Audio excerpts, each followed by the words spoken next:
1. Linhagem inquebrável. Alguns momentos congelam no tempo, não pelo flash de uma câmara, mas pela pura e crua comoção de uma verdade tão explosiva que destrói uma vida de mentiras. No opulento salão de baile do Palácio Nacional da Ajuda em Lisboa, rodeada pela elite portuguesa, uma mulher encontrava-se sozinha. Estava grávida de 6 meses, vestia um vestido simples e estava a ser publicamente humilhada pela sua sogra, a matriarca mais poderosa da cidade. Chamaram-na de plebeia, caça-fortunas, uma mancha indigna num nome de família imaculado. Mas estavam prestes a descobrir que o sangue não é apenas mais espesso do que a água. Às vezes é realeza, e uma rainha, mesmo uma que se esconde, nunca esquece como se impor. O linho e o linage. O ar no salão de baile do Palácio Nacional estava denso, com um aroma a dinheiro. Uma enjoativa mistura de lírios importados, champanhe vintage e os caros perfumes da alta sociedade lisboeta. Era um ambiente a que Helena Soares nunca se tinha acostumado, nem sequer depois de 2 anos de casamento com Álvaro Castelo. Esta noite sentia-se particularmente asfixiante. Os lustres de cristal, cada um do tamanho de um pequeno carro, pareciam gotejar julgamento a partir de 1000 pontos de luz, iluminando cada um dos seus supostos defeitos. A sua mão pousou instintivamente sobre o suave volume do seu ventre. Uma oração silenciosa pela pequena vida, que era ao mesmo tempo a sua maior alegria e a fonte do seu atual calvário. Estava grávida de 6 meses, e o simples e elegante vestido azul marinho que tinha escolhido, o único de maternidade que lhe parecia minimamente apropriado, contrastava fortemente com os deslumbrantes vestidos incrustados de joias que as outras mulheres exibiam. Elas moviam-se como tubarões num mar salpicado de diamantes, os seus sorrisos afiados e os seus olhos ainda mais perspicazes.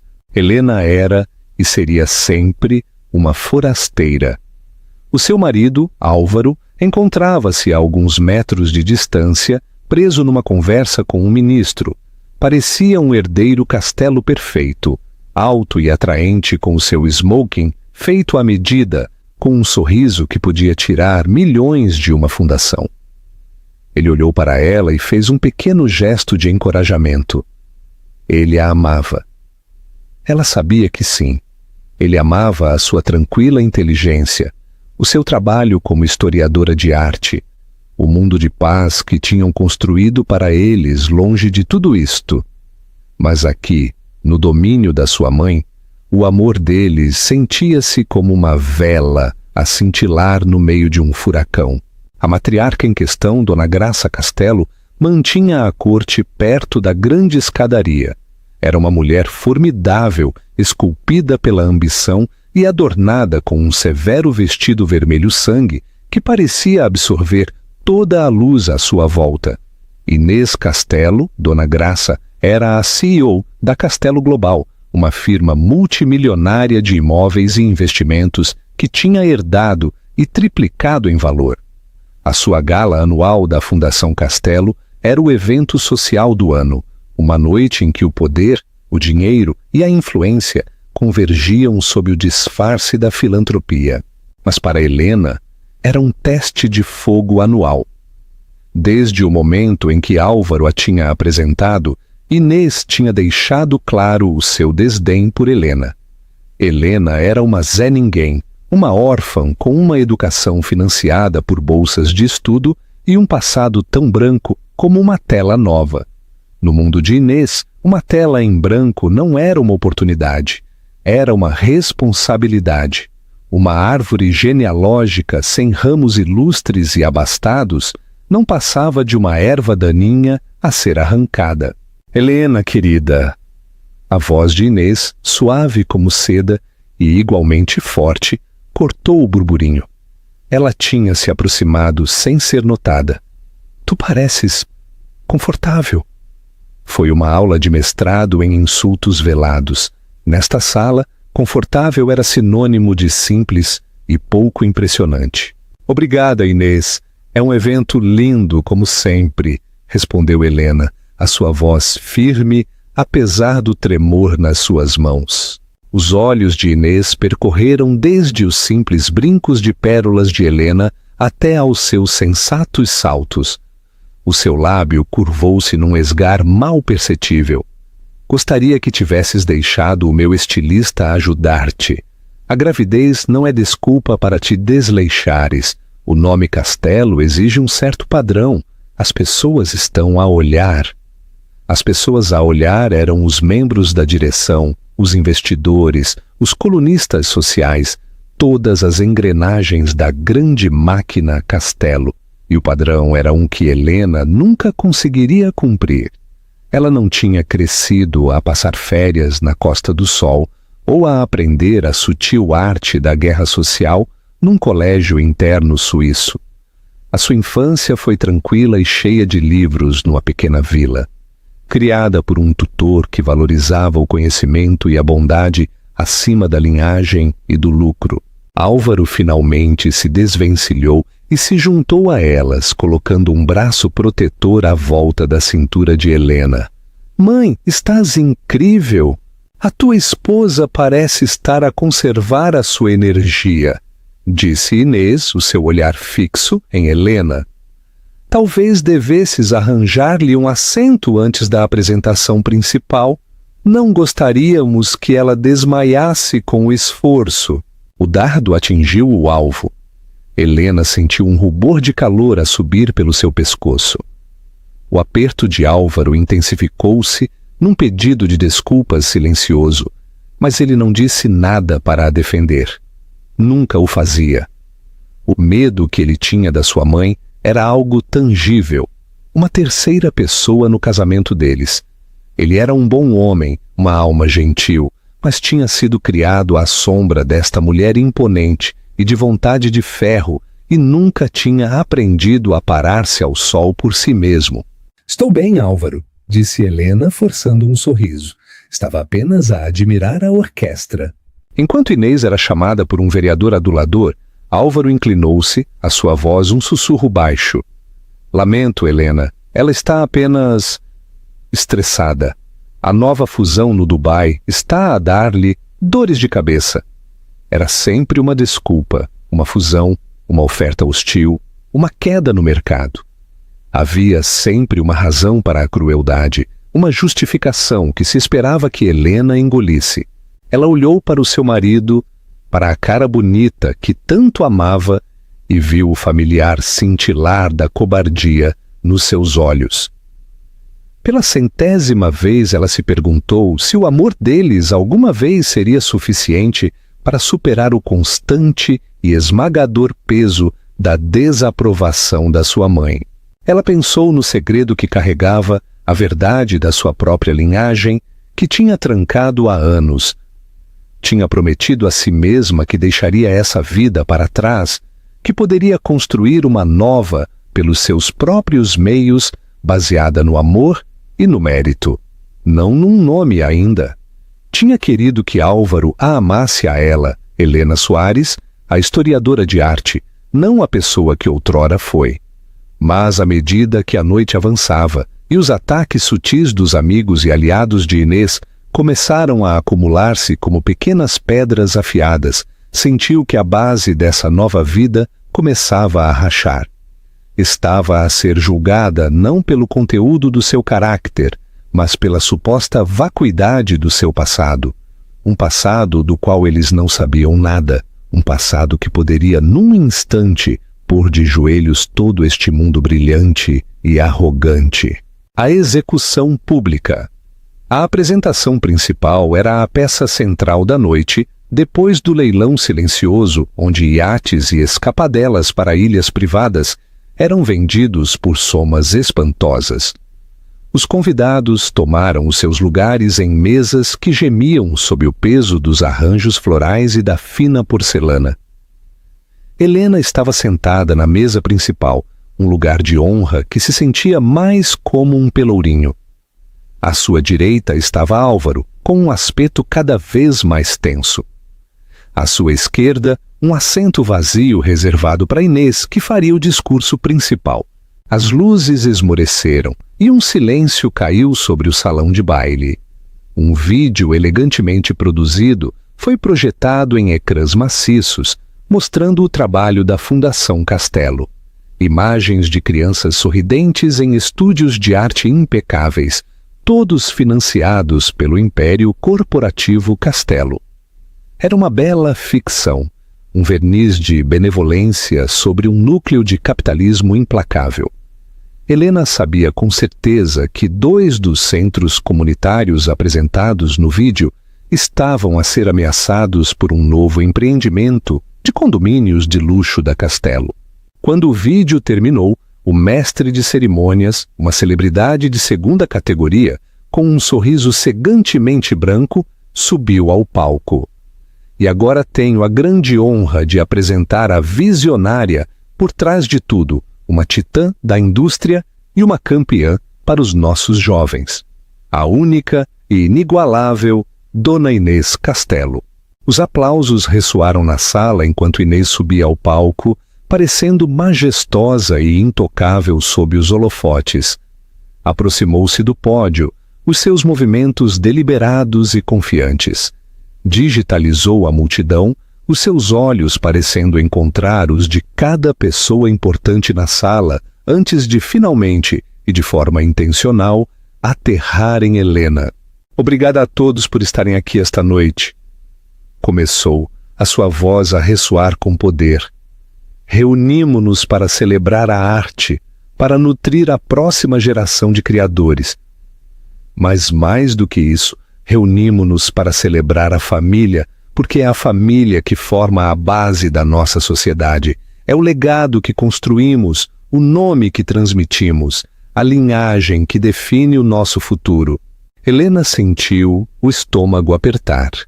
Ela conhecia este discurso. Era o tema favorito de Inês. O legado, as linhagens, a sagrada importância de um bom nome. Inês continuou a falar do seu marido, do império que construíram juntos e do seu orgulho pelo seu filho Álvaro. O meu filho, disse, a sua voz suavizando com um afeto praticado enquanto gesticulava para a sua mesa. Ele é o meu maior feito. Sempre compreendeu a importância do legado da nossa família. Sempre tomou decisões que honram o nome Castelo. Depois o seu tom mudou. A calidez evaporou-se, substituída por um fio cortante e arrepiante. Por isso, enquanto olhamos para o futuro, para a próxima geração Castelo, devemos ser mais vigilantes do que nunca. Um legado é algo frágil. Uma linhagem forte pode ser diluída. Um grande nome pode ser manchado por uma única associação mal aconselhada. Um murmúrio nervoso espalhou-se pela audiência. Sentiram a mudança. Isto já não era um discurso de caridade padrão. Era algo completamente diferente. A mão de Álvaro encontrou a de Helena debaixo da mesa, o seu aperto gelado e úmido. Estava a olhar para sua mãe, o seu rosto pálido de incredulidade e pavor.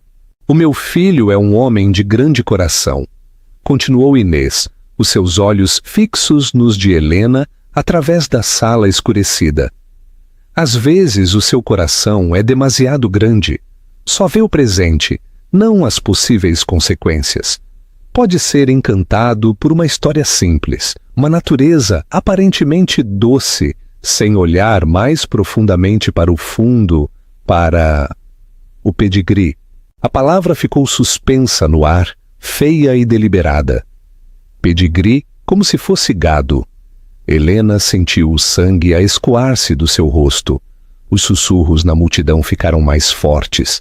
As pessoas estavam a virar-se nos seus assentos, a olhar para ela abertamente. Sentiu centenas de olhos sobre ela, um peso físico de julgamento. Uma base sólida é tudo. A voz de Inês elevou-se, cheia de um fogo justiceiro e cruel. Não se pode construir um arranha-céu sobre areia. Não se pode esperar um puro sangue de um cavalo de trabalho comum. O futuro do Império Castelo, o futuro dos meus netos, deve ser construído sobre a mesma rocha sólida que o seu passado. Boa estirpe, linhagem impecável e uma história que possa resistir ao escrutínio. Ela fez uma pausa, deixando a implicação ser assimilada. Estava a destruir metódica e cirurgicamente Helena em frente às pessoas mais poderosas de Lisboa. Estava a pintá-la como uma plebeia, uma caça-fortunas, um elo fraco na cadeia Castelo. Helena olhou para Álvaro, suplicando com os olhos. Faz alguma coisa, diz alguma coisa, para! Mas ele estava congelado, a boca ligeiramente aberta, uma estátua de inação aterrorizada. Ele era tão prisioneiro quanto ela. Inês não tinha terminado. Estava a aguardar o seu golpe mais venenoso para o final. Estava prestes a converter um assassinato de caráter numa execução. O silêncio no grande salão de baile do Palácio Nacional era agora absoluto. Era uma manta pesada e sufocante, quebrada apenas pela voz ressonante de Inês Castelo, que agora desceu a um tom conspirador, quase compassivo. Era a voz de um predador que finge simpatia pela sua presa mesmo antes do golpe final. Todos desejamos que os nossos filhos encontrem a felicidade, disse, uma lágrima fabricada a brilhar no seu olho. Mas também temos o dever de os proteger, de proteger o nosso patrimônio. Quando uma jovem sem família, sem história e sem recursos próprios aparece de repente e se junta a um homem como um Castelo, somos obrigados a fazer perguntas. Helena sentiu o seu coração a bater contra as costelas. Isto ia além do que ela alguma vez tinha imaginado. Isto não era apenas uma crueldade privada, era uma execução pública. Ela queria levantar-se para correr, mas as suas pernas pareciam chumbo. Estava imobilizada na sua cadeira pelo olhar coletivo da sala. Deve-se questionar a motivação, continuou Inês, o seu olhar a varrer a audiência absorta, antes de aterrar mais uma vez como um golpe físico sobre Helena. É amor ou é uma ambição calculada? É um desejo de construir uma vida juntos? Ou é um desejo de assegurar uma vida de luxo que nunca poderia ter esperado alcançar por si mesma? Cada palavra, uma punhalada. Helena conseguia sentir o julgamento das massas a endurecer contra ela. Nos olhos deles podia ver a narrativa afirmar-se. Ela era uma intrigante, uma trepadora social que tinha encurralado o bondoso herdeiro Castelo. Álvaro finalmente quebrou a sua paralisia. "Mãe, já basta!" sibilou. A sua voz um som baixo e abafado que foi engolido pela sala cavernosa. Inês ignorou-o completamente como se ele fosse uma criança petulante. Levantou uma mão para a audiência, um gesto de falsa magnanimidade. "Eu sei o que todos estão a pensar. Este é um assunto familiar privado, mas quando o futuro de uma empresa que emprega milhares, que molda o horizonte da nossa cidade, está em jogo, quando a próxima geração, o próprio herdeiro deste legado, está em questão." E depois desferiu o golpe final. Virou o seu corpo completamente para Helena, a sua expressão uma máscara de fria avaliação clínica. Os seus olhos caíram deliberadamente sobre o abdômen inchado de Helena. "Dizem-nos que em breve haverá um novo castelo", anunciou, a sua voz a pingar insinuação venenosa. "Espera-se que demos as boas-vindas a esta nova chegada, que a celebremos como a continuação de uma grande linhagem. Mas um legado tão significativo como o nosso exige certeza, exige uma prova." Um ofegar coletivo percorreu o salão de baile. Foi uma onda de choque audível e física. A implicação era monstruosa, inconfundível e imperdoável. Frente a 700 das figuras mais influentes da cidade, Inês Castelo não estava apenas a questionar o caráter de Helena, estava a questionar publicamente a paternidade do seu filho por nascer. O mundo pareceu inclinar-se sobre o seu eixo. Os lustres por cima esbateram-se em riscas de luz. Os rostos da multidão transformaram-se num mural grotesco e boquiaberto. Tudo o que Helena conseguia ouvir era um zumbido agudo nos seus ouvidos e o trovão do seu próprio sangue. A dor era tão aguda, tão profunda, que era quase física. Era uma violação mais profunda do que qualquer uma que ela tivesse experimentado. Já não se tratava apenas dela. Isto era um ataque ao seu filho. Ela olhou para Álvaro. O seu rosto estava cadavérico, os seus olhos abertos com um horror que só era igualado pela sua própria impotência. Ele olhou da sua mãe no palco para a sua esposa na mesa, as suas lealdades a despedaçarem-no da forma mais pública imaginável. Abriu a boca, mas não saiu nenhum som. Naquele momento de cobardia silenciosa e paralisada, algo dentro de Helena se partiu. A dor, a vergonha, os anos de tranquila resistência, tudo se fraturou. Mas, por baixo dos fragmentos, algo mais estava a agitar-se. Não era raiva, ainda não. Era algo mais frio, mais antigo e muito mais poderoso. Era o instinto latente de uma mulher que tinha sido treinada desde o seu nascimento para entender que um nome não é apenas uma etiqueta, mas uma arma, um escudo, uma declaração. Inês Castelo, na sua cega arrogância, acreditava que estava a falar com Helena Soares, a órfã tranquila. Não tinha ideia de a quem acabava de insultar. Não tinha conceito da antiga e poderosa besta que acabava de despertar. O regresso da princesa. Enquanto a multidão permanecia congelada num silêncio atordoado, Helena, lenta e deliberadamente, colocou o seu guardanapo sobre a mesa.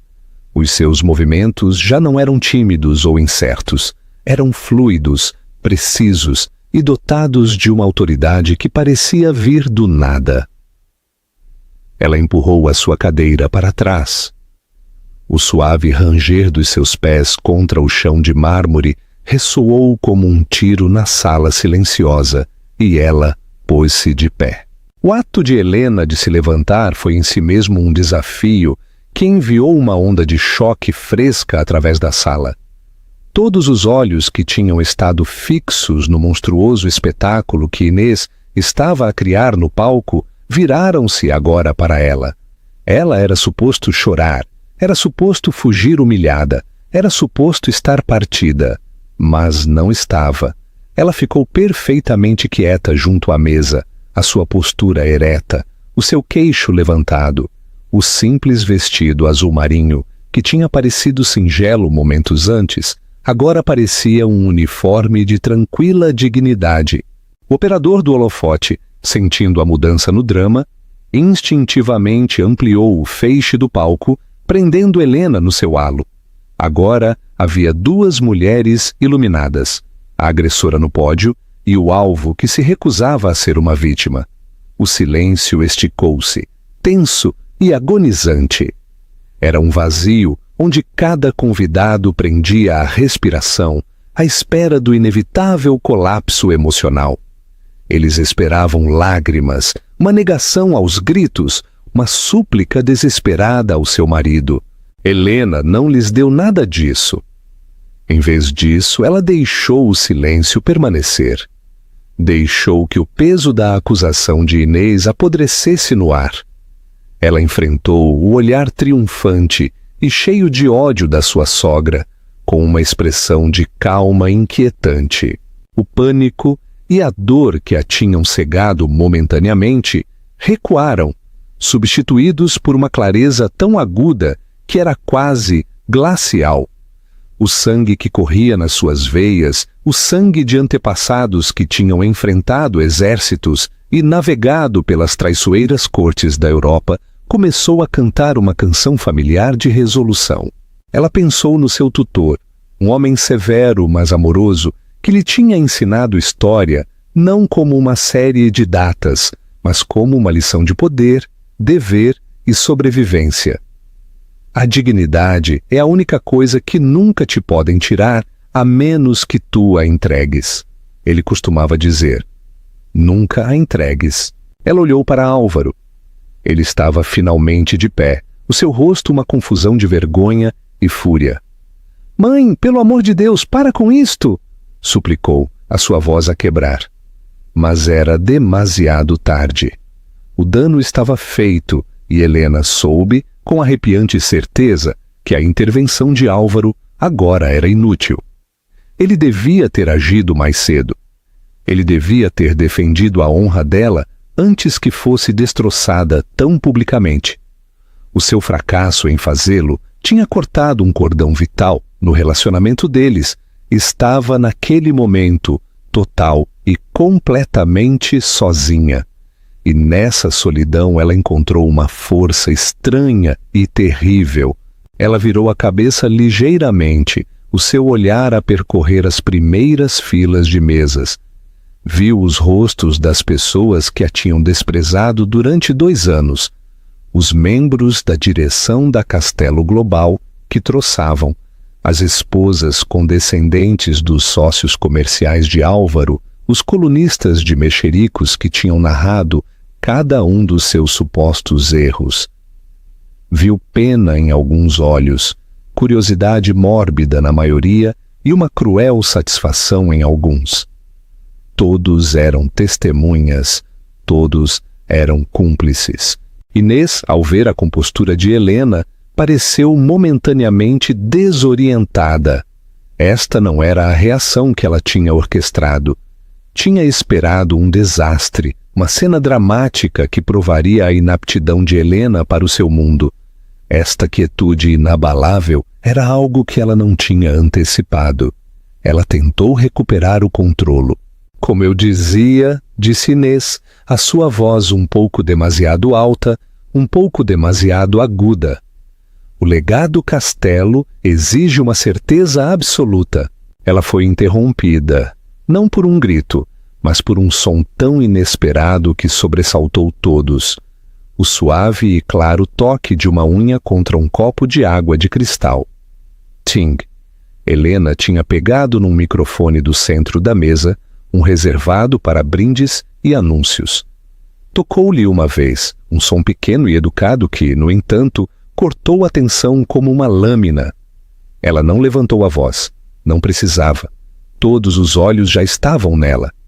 Segurou o microfone e respirou fundo e constante. Não por coragem, mas por controlo. A tempestade já não estava apenas à sua volta. Estava dentro dela. E estava prestes a rebentar. Senhora Beltrán, disse Helena. A sua voz, amplificada pelo sistema de som de última geração do salão de baile, era tranquila, clara e tinha uma ressonância que ninguém naquela sala tinha ouvido dela antes. Era uma voz acostumada a comandar. A senhora fala de nomes, de legado, de linhagens. Estes são tópicos sobre os quais, receio, a senhora está perigosamente mal informada. Uma inspiração coletiva percorreu a sala. A pura audácia da tranquila reprimenda de Helena atordoou a audiência mais do que qualquer defesa aos gritos poderia ter feito.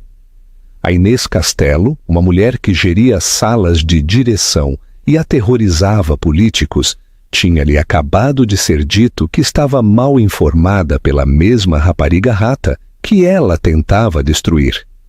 O rosto de Inês, uma máscara de crueldade triunfante, piscou com confusão e uma raiva incipiente. — Como te atreves? Inês começou. Mas Helena continuou como se não tivesse falado, a sua voz inabalável. Durante os últimos 2 anos, a senhora dirigiu-se a mim como Helena Soares. Esse é o nome com que eu escolhi viver. O nome da maravilhosa mulher que me criou depois da morte dos meus pais. É um nome que eu aprecio pela sua conexão com uma vida de paz e anonimato, afirmou Helena, sem desviar o olhar da sua sogra. Mas não é por direito de nascimento o meu nome. Ela fez uma pausa, deixando a declaração ser assimilada. A sala estava tão silenciosa que se podia ouvir o zumbido do ar-condicionado. Álvaro olhou para sua esposa, a sua expressão uma mistura de espanto e absoluta confusão. Quem era esta mulher? A senhora fala do meu passado como se fosse um vazio, continuou Helena, o seu tom a tornar-se mais frio e formal. A senhora tem razão que a minha família não consta no livro de ouro da sociedade lisboeta. A senhora não encontrará as nossas casas de verão no Algarve. A nossa riqueza não é medida pelo valor flutuante dos arranha-céus, mas por séculos de terra, arte e história. O nome da minha família não é Castelo e nem sequer Soares. O nome não significou nada para a maioria das pessoas na sala. Soava vagamente a velha Europa.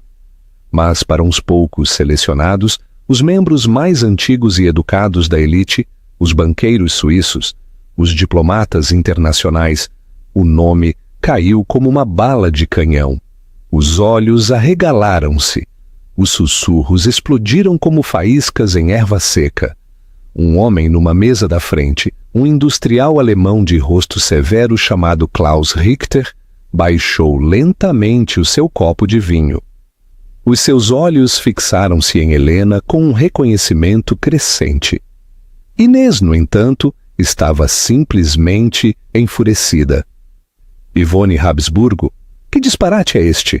Algum conto inventado de uma duquesa perdida? Não sejas absurda.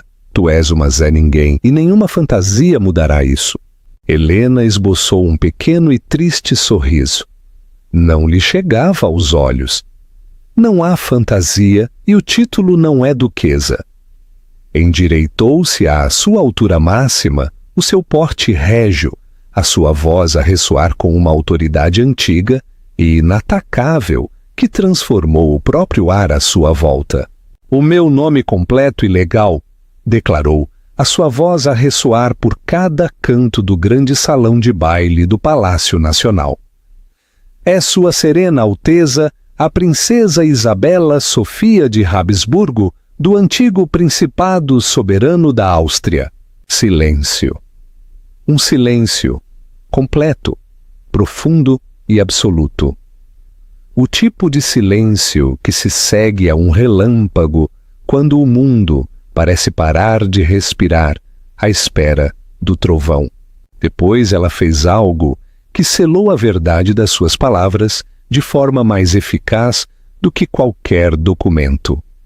Olhou diretamente para Inês Castelo, a sua expressão não de raiva, mas de pena, como se olharia para alguém que cometeu um erro de julgamento catastrófico e irreversível. E o bebê que eu carrego, acrescentou, a sua voz a baixar, mas sem perder nada do seu poder. A sua mão pousou protetoramente sobre o seu ventre.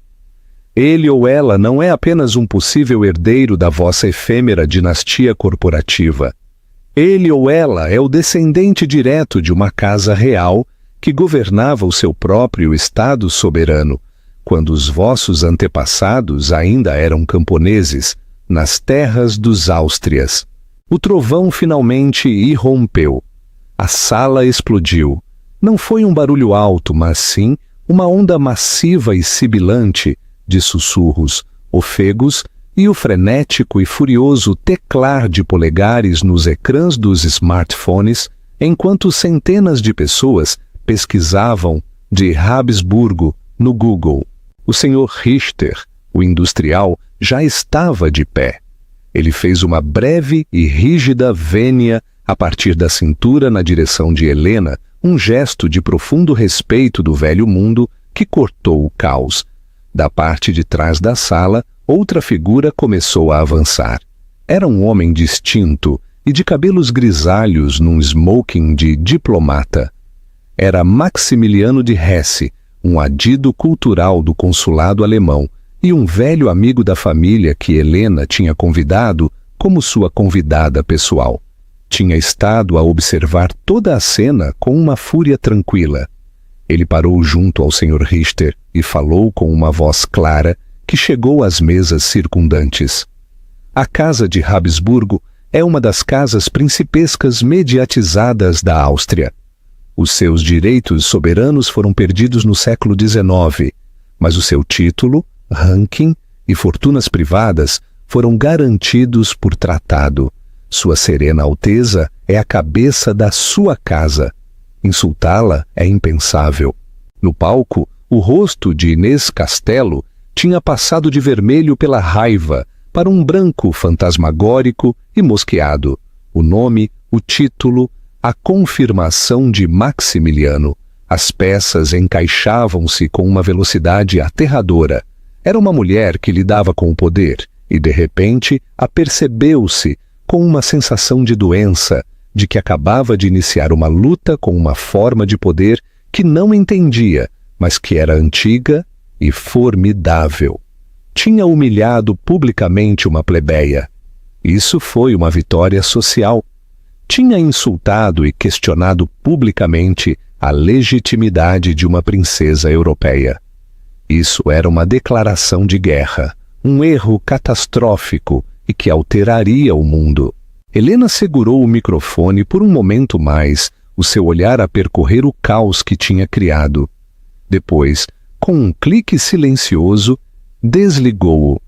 Colocou-o cuidadosamente de volta na mesa. A sua declaração pública estava feita. O resto seria tratado em privado e com uma precisão devastadora. Ela virou-se e começou a afastar-se da mesa. As suas costas direitas, os seus passos sem pressa. Não olhou para o seu marido, que estava congelado entre o palco e a mesa, o seu mundo desfeito. Não olhou para a sua sogra, que tremia visivelmente no palco. Tinha entrado na gala como Helena Soares. Estava a sair como a princesa Isabela Sofia de Habsburgo. E nada voltaria a ser o mesmo. O controlo e a escolha. No momento em que Helena começou a caminhar, o feitiço de choque congelado que tinha aprisionado o salão de baile quebrou-se em 1000 pedaços de atividade frenética.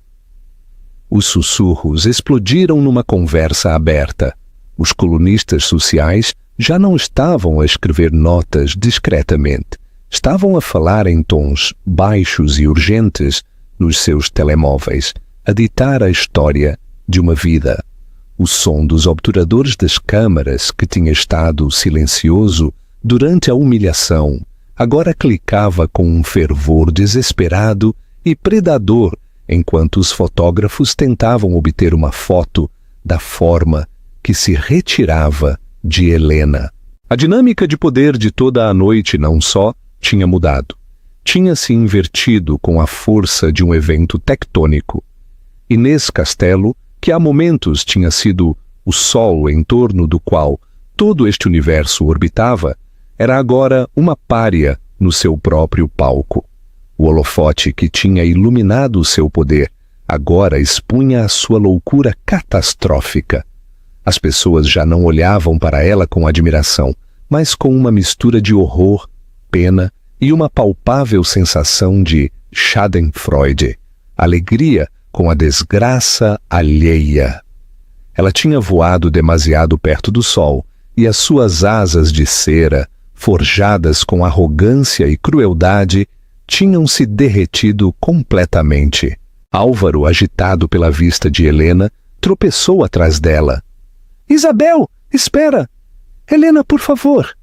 gritou, a sua voz rouca de desespero. Ele a alcançou perto da grande saída, agarrando-a suavemente pelo braço. Ela parou e virou-se para olhá-lo. O olhar nos seus olhos não era de raiva ou histeria. Era um olhar de profunda e devastadora desilusão. Era o olhar de uma mulher que tinha visto o próprio núcleo do seu caráter e o tinha encontrado vazio. "Larga o meu braço, Álvaro", disse a sua voz tranquila, mas inflexível. Eu não sabia!" balbuciou, a sua mente a cambalear. "Uma princesa, por que é que nunca me disseste?" "Eu disse", respondeu ela, a sua voz tingida de uma repentina e cansada amargura. "Eu tentei dizer-te 2 vezes, uma vez quando ficamos noivos pela primeira vez. Tu riste e disseste que não te importavas com as velhas histórias de família, que me amavas por quem eu era. A segunda vez foi há 6 meses. Eu disse-te que havia coisas sobre a minha família que precisavas de entender. Estavas atrasado para uma reunião com a tua mãe. Disseste-me que podíamos lidar com as coisas chatas mais tarde." O recuerdo atingiu Álvaro como um golpe físico. Ele lembrava-se claramente. Ela tinha estado séria. E ele tinha-a despedido com um beijo na testa, demasiado preocupado com o Império Castelo para ouvir a sua própria esposa. "Helena, lamento muito. Por isso, por esta noite, por tudo, deixa-me arranjar isto", suplicou. "Não há nada que tu possas arranjar", disse ela, a sua voz definitiva. Com cuidado, ela tirou-lhe a mão do braço. "A tua mãe acabou de acusar publicamente uma princesa soberana de ser uma rameira e o seu filho não nascido de ser um bastardo. Isto já não é uma contenda familiar, Álvaro. Isto agora é um incidente internacional que está a ser gerido pela chancelaria da minha família em Zurique. É provável que ouças falar dos nossos advogados, homens que tratam de assuntos para o Fundo Global de Habsburgo." Enquanto Helena falava, um homem baixo e careca, com um fato amarrotado, que tinha estado parado perto do bengaleiro, escrevia furiosamente num pequeno caderno. Era Pedro Guzmão, um jornalista de investigação sênior para o Jornal Público. Ele não tinha vindo pelos mexericos sociais, tinha vindo para rastrear rumores sobre uma aquisição global da Castelo. Mas acabava de tropeçar em algo infinitamente maior. O nome Fundo Global de Habsburgo era a chave. Não era uma entidade bem conhecida pelo público, mas nos mais altos níveis das finanças globais era uma lenda, um fantasma. O fundo era o notoriamente privado Fundo de Gestão de Patrimônio Multigeracional para um punhado das famílias aristocráticas mais antigas e discretas da Europa, incluindo, agora era terrivelmente claro, a Casa de Habsburgo. Eles não construíam arranha-céus nem procuravam publicidade, moviam mercados, eram os sócios silenciosos por trás de algumas das maiores aquisições de capital privado do mundo. Possuíam participações vastas e não publicitadas em empresas de primeira linha, e tinham o poder de criar ou quebrar corporações inteiras com um único e tranquilo telefonema. Guzmão de repente percebeu. Inês Castelo não só tinha insultado a sua nora, tinha insultado a encarnação viva de uma das reservas de dinheiro antigo mais poderosas e secretas do planeta. A sua mente acelerou. Ele lembrou-se de que uma fonte anônima lhe tinha dito meses antes que um misterioso fundo europeu era o financiamento silencioso por trás da oferta de aquisição hostil que a Castelo Global mal tinha sobrevivido no ano passado. Uma oferta que tinha custado aos Castelo quase 1.000 milhões de euros para combater. Ele ligou os pontos com um arrepio de êxtase jornalístico. O fundo que quase tinha destripado a sua empresa era provavelmente controlado pela mesma família com quem o seu filho tinha casado. Inês tinha estado a jogar às damas enquanto a família da sua nora jogava xadrez 3D. E ela, num acesso de ressentimento, acabava de derrubar todo o tabuleiro. A escolha do herdeiro. De volta ao salão de baile. Inês finalmente tinha tropeçado para fora do palco, o seu rosto uma máscara de horror, enquanto começava a compreender a magnitude do seu erro. Os membros da direção que a tinham adulado há uma hora agora evitavam o seu olhar. Os seus aliados estavam a derreter-se na multidão. Viu Klaus Richter a falar animadamente com um grupo de investidores, a gesticular na direção dela com um olhar de total desprezo. Ela tinha se tornado, e por extensão, a Castelo Global, tóxica. No seu mundo, a reputação era moeda, e ela acabava de declarar a falência da forma mais espetacular possível.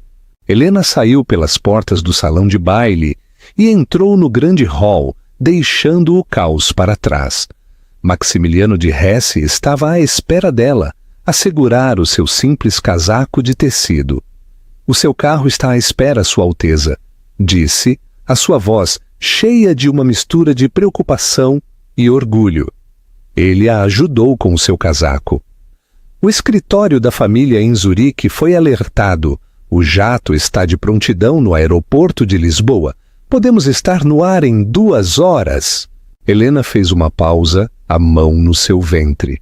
Por um momento olhou para trás através das portas, para o mundo que se desmoronava, que estava a deixar para trás. Viu seu marido parado, perdido, e sozinho no meio da sala, a imagem perfeita de um homem que acabava de perder tudo e finalmente se apercebia disso. "Não", disse Helena, uma nova força a endurecer a sua resolução. "Eu não estou a fugir. Eu não vou para Zurique. Eu vou para o apartamento de cobertura, aquele que o meu marido e eu supostamente partilhamos." Maximiliano pareceu surpreendido. "Tens a certeza de que isso é prudente? A minha sogra queria falar de legado e de casas de família", disse Helena, a sua voz tão fria e cortante como um diamante. "Bem, vamos falar sobre elas. Ela acabou de sitiar a minha vida e o futuro do meu filho. Ela está prestes a descobrir que uma princesa sabe como defender o seu próprio castelo." A viagem até a cobertura castelo foi silenciosa. Álvaro sentou-se em frente a Helena no elevador privado, o espaço cavernoso a parecer mais uma sala de tribunal. Ele tinha tentado falar 2 vezes, mas as palavras morreram na sua garganta sob o olhar tranquilo e indecifrável dela. O homem que tinha saído do apartamento naquela noite, confiante e ligeiramente condescendente, tinha desaparecido. No seu lugar, havia um estranho, despojado da sua arrogância herdada, o seu rosto gravado com um medo e um desespero que Helena nunca tinha visto antes. Quando as portas do elevador se abriram diretamente na ampla sala de estar, com as suas vistas panorâmicas sobre o Parque Eduardo VII, a tensão o seguiu.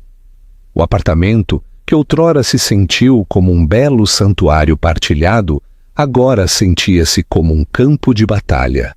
Helena caminhou até o centro da sala e virou-se para olhá-lo, o seu casaco ainda vestido. Ela já não era apenas a sua esposa. Era um poder estrangeiro, uma entidade que ele tinha julgado completamente mal. "Tu tens 2 opções, Álvaro", começou a sua voz desprovida da sua calidez anterior. Era a voz de uma CEO, uma estratega, uma governante. "E farás a tua escolha esta noite." Ele olhou para ela, os seus olhos suplicantes. "Eu amo-te, Helena. Essa é a minha escolha." "O amor não é uma escolha, é um sentimento." Ela o corrigiu friamente. "A lealdade, a honra, a coragem, essas são escolhas. E tu falhaste em fazê-las em todos os momentos. O que sentes é irrelevante neste momento. O que fazes é tudo o que importa." Ela caminhou até a janela do chão ao teto, a olhar para as luzes brilhantes da cidade. Opção 1. Tu ficas do lado da tua mãe, anulas o nosso casamento, apoias a alegação dela de que o nosso filho é ilegítimo e tentas suportar a tempestade que ela criou. Neste cenário, o Fundo Global, de Habsburgo, que agora posso dizer-te que tem uma participação maioritária nos 2 bancos europeus, que detém a maioria da dívida da Castelo Global, exigirá esses empréstimos. Simultaneamente, a nossa rede de investidores iniciará uma aquisição hostil.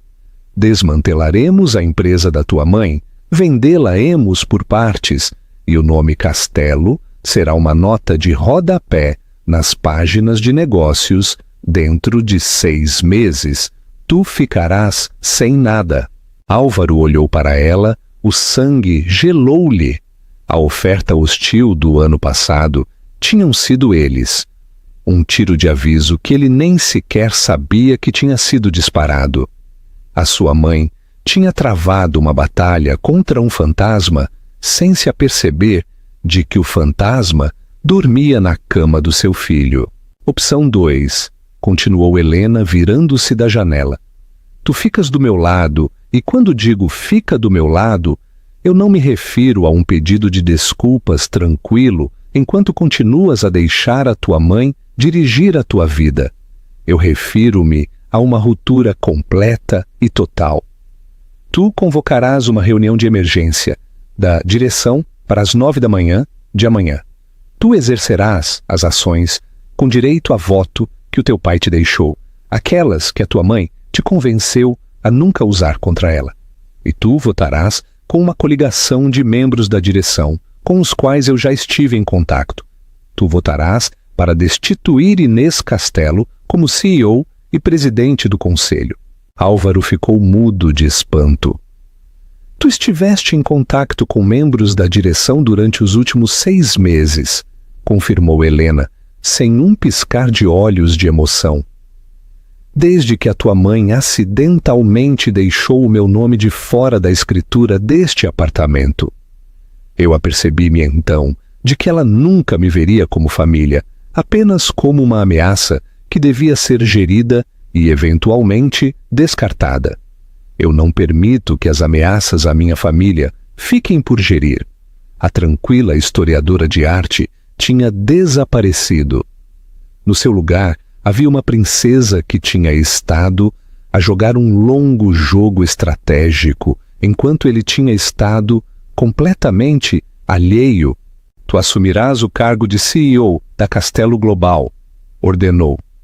Tu emitirás uma declaração pública a pedir desculpa, sem reservas pela calúnia, contra o meu nome e pelas perguntas levantadas sobre o nosso filho. Tu anunciarás uma mudança completa na cultura da empresa e a tua mãe não terá nenhum papel, nenhum título e nenhum acesso à empresa nunca mais. Ela será forçada a reformar-se. Em troca disto, o fundo de Habsburgo não só estabilizará a tua dívida, mas investirá outros 2.000 milhões de euros na empresa, assegurando o futuro dela e o teu. Tu terás o império que sempre devias herdar, mas será nos meus termos. Serás um marido e um pai primeiro e um filho depois. Essa é a única maneira em que o nosso casamento e a nossa família sobreviverão. Ela parou à frente dele, uma rainha, a oferecer termos de rendição. A escolha era brutal na sua simplicidade. A sua mãe ou o seu futuro. O passado tóxico ou uma vida reforjada com a sua esposa e filho. Durante um longo momento, Álvaro permaneceu em silêncio, a enormidade de tudo isso oprimindo-o. Olhou para Helena, vendo-a de verdade pela primeira vez, a sua força, a sua inteligência, o seu poder oculto. Viu a mulher que o tinha amado o suficiente para esconder uma coroa, e a princesa que agora estava disposta a queimar o mundo da sua mãe para proteger o seu filho. E naquele momento, os anos de medo e condicionamento desvaneceram-se. Finalmente, ele entendeu o que o seu pai, um homem que também tinha vivido sob o polegar de Inês, tinha tentado dizer-lhe no seu leito de morte. Sê o teu próprio homem, filho, não vivas à sombra de ninguém. Caminhou na direção de Helena e, em vez de suplicar, simplesmente tomou as mãos dela nas suas.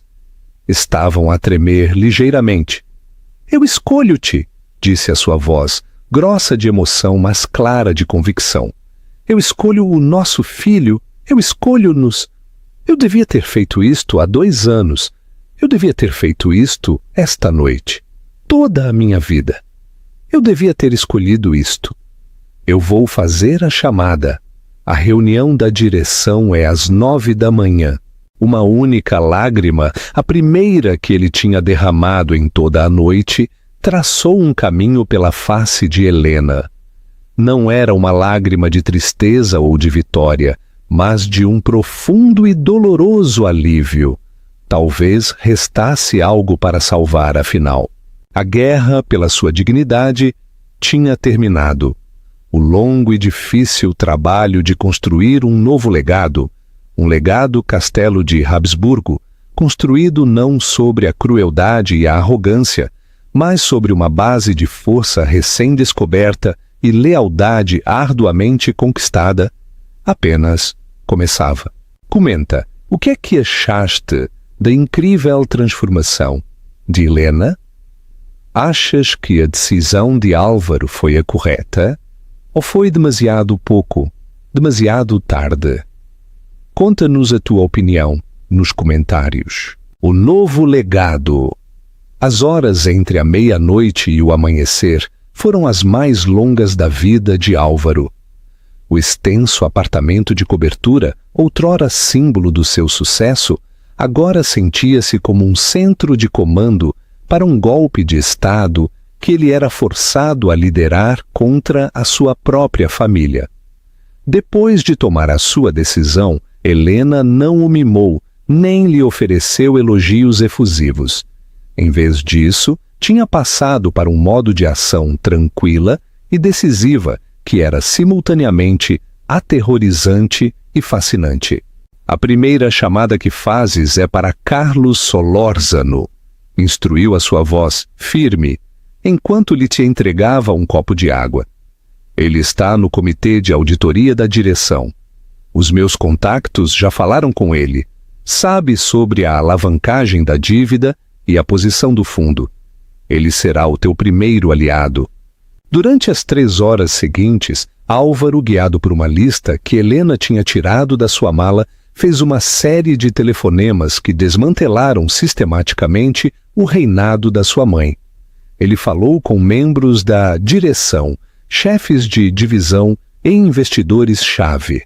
Com cada conversa, a sua voz tornou-se mais forte, despojando-se dos últimos vestígios do filho assustado e adotando o tom de um líder. Ele já não estava apenas a transmitir os termos de Helena, estava a apropriar-se deles. Ele falou de uma nova visão para a Castelo Global, uma de estabilidade, transparência e um afastamento das estratégias agressivas e de alto risco que a sua mãe tinha favorecido.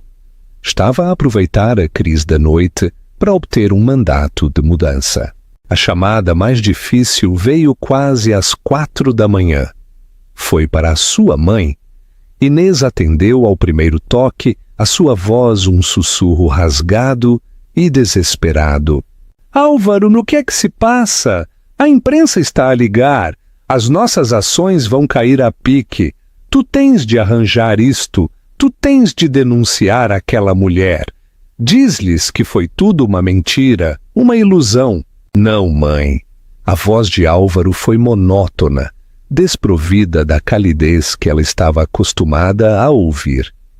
Helena estava junto à janela, dando-lhe o espaço para ter esta última e dolorosa conversa a sós. O que é que queres dizer com não? Guinchou Inês. Ela arruinou-nos. Não, repetiu Álvaro com uma certeza profunda e dolorosa nas suas palavras. Tu o fizeste isto a ela, à nossa família e à empresa. Helena é a minha esposa, Sua Alteza, a princesa Isabela, é a mãe do meu filho, e tu a caluniaste publicamente. Não há como voltar atrás disso. Ele podia ouvir o seu soluço abafado do outro lado da linha. E agora, o que é que fazemos? Não há nós, disse as palavras com sabor a cinza na sua boca. Eu estou a convocar uma reunião de emergência da direção para as 9 da manhã. Estou a exercer as minhas ações com direito a voto. Eu tenho o apoio da maioria. Tu deves apresentar a tua demissão com efeito imediato. Se o fizeres em silêncio, o teu pacote de reforma será honrado. Se resistires, serás destituída com justa causa. E a família de Helena avançará não só com o desmantelamento financeiro da empresa, mas com um processo civil por difamação que te despojará de tudo o que te resta. O silêncio do outro lado da linha era pesado com o peso de uma dinastia destroçada. Tu farias-me isto a mim? Sussurrou finalmente Inês, a sua voz quebrada. A tua própria mãe. Tu obrigaste-me a escolher, mãe, disse Álvaro, os seus próprios olhos cheios de lágrimas. E eu escolho a minha esposa. Eu escolho o meu filho. Adeus, mãe. Ele desligou a chamada antes que ela pudesse responder. Ele deixou-se cair numa cadeira, o custo emocional da noite finalmente a atingi-lo. Helena aproximou-se e pousou uma mão suave no ombro dele. Não disse nada. Nenhum eu avisei, nem uma volta de vitória. Foi um gesto de solidariedade tranquila, um reconhecimento da profunda perda que tinha sido necessária para assegurar o futuro deles. Às 8h45 da manhã, eles chegaram à sede da Castelo Global. Entraram juntos, uma frente unida. O escritório estava a as unir com sussurros e olhares furtivos. A história da gala tinha se espalhado como fogo selvagem. Quando Helena, vestida com um vestido cinzento simples, mas impecavelmente feito à medida, entrou ao lado de Álvaro, todo o hall de entrada ficou em silêncio. A sua tranquila dignidade e a sua nova atitude resoluta disseram a todos que o equilíbrio de poder tinha mudado irrevogavelmente. A sala de direção estava elétrica de tensão. Inês não estava lá. Em vez disso, na cabeceira da mesa, estava o seu advogado com um ar sombrio. Os procedimentos foram rápidos e brutais. Álvaro, com uma voz clara e dominante, abriu a reunião. Carlos Solorzano imediatamente apresentou a moção para uma mudança na liderança.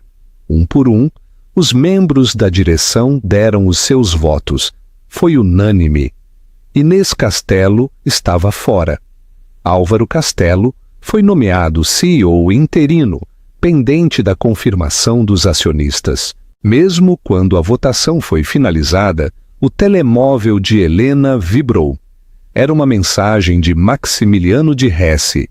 Dizia: o Fundo Global de Habsburgo acabou de comprar uma participação maioritária no principal credor da Castelo Global. Os empréstimos estão garantidos. A vossa família está segura. Parabéns, Sua Alteza. Helena fechou os olhos por um breve momento, um reconhecimento silencioso do vasto poder invisível que acabava de ser exercido em seu nome. Ela não só tinha ganho uma batalha pessoal, tinha assegurado um império para o seu filho. Quando a reunião terminou, Álvaro aproximou-se do lado dela. Os membros da direção que outrora a tinham ignorado, agora se aproximavam dela com deferência, oferecendo os seus parabéns a ambos. Ela já não era apenas a esposa do CEO, era a princesa que tinha as chaves da sua sobrevivência. Olhando pela janela da sala de direção, o horizonte da cidade que a sua família agora controlava, Álvaro lhe tomou a mão. E agora? Perguntou a sua voz cheia de uma mistura de admiração e esperança. Helena virou-se para ele, um tênue sorriso genuíno a adornar os seus lábios pela primeira vez em todo o dia. Agora, disse, a sua mão a descansar sobre o seu ventre. Agora vamos para casa. Temos um quarto de bebê para preparar. A guerra tinha terminado. O preço tinha sido pago na íntegra. E pela primeira vez, nas tranquilas consequências da tempestade, Eles já não eram apenas o herdeiro Castelo e a princesa oculta. Eram simplesmente uma família pronta para construir o seu próprio legado nos seus próprios termos sobre as ruínas do antigo, e assim, nas consequências de uma única noite catastrófica, um império foi reforjado. O reinado de crueldade de Inês Castelo terminou não com uma explosão, mas com um voto tranquilo numa sala de direção estéril, uma consequência de uma batalha que ela nunca soube que estava a travar. A história de Helena e Álvaro tornou-se uma lenda moderna nos corredores do poder, um aviso sobre julgar um livro pela sua capa e um poderoso lembrete de que a verdadeira força não é sobre o ruído que fazes, mas sobre a tranquila e inabalável dignidade que te recusas a entregar. Helena, princesa da Áustria, provou que um título não te confere poder. É a força do teu caráter que te torna digno do título. Ela salvou o seu casamento, assegurou o futuro do seu filho e transformou uma dinastia tóxica, provando que às vezes a pessoa mais tranquila na sala é a mais poderosa de todas. Se te comoveu esta história de força oculta e reivindicação definitiva, dá um gosto a esse botão. Partilha este vídeo com alguém que precisa de um lembrete do seu próprio poder e certifica-te de que subscreves para mais dramas da vida real, inesquecíveis. Clica no sino de notificações para nunca perderes uma atualização. Obrigada por ouvires.